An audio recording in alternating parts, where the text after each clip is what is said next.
மக்களை இப்போ என்கிட்ட இருக்கிறது தான் வந்து இன்ஜின் நம்ம டஸ்டரில் கொண்டு வந்த 1.3 லிட்டர் டர்போ இன்ஜின். இதுதான் 163 PS அண்ட் 280 நியூட்டன் டார்க் வந்து ப்ரொடியூஸ் பண்ணக்கூடிய ஒரு மேசிவான இன்ஜின்.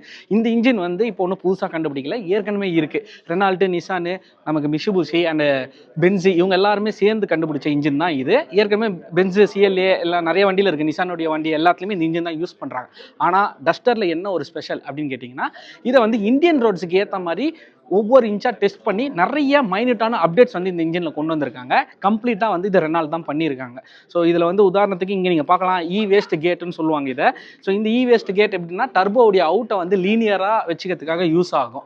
ஸோ வந்து நமக்கு அந்த 2 செகண்ட் டிலே தெரியும் எப்போவுமே ஆக்சிலேட்டர் கொடுத்தா. அந்த டிலே வந்து இந்த வேஸ்ட் மூலமாக குறைக்கப்படுது. லீனியரான ஒரு அவுட்புட் வந்து நமக்கு கிடைக்கும். அது மட்டும் இல்லாமல் E20 இன்னைக்கு வந்து இந்தியாவில் E20 ஃபியூவல் சிஸ்டம் உங்கள் எல்லாருக்குமே தெரிஞ்சது தான். ஆனால் இந்த இன்ஜின் E20 கேப்பபிள் தான். ஆனால் ஃபியூச்சரில் அது E50 ஆகலாம், இல்லை E85 ஆகலாம், எப்படி வேணால் ஆக வாய்ப்பு இருக்குது. அதுக்காகவே ஃபியூச்சர் பேஸ்டாக வந்து யோசித்து இந்த இன்ஜினை வந்து டிசைன் பண்ணியிருக்காங்க.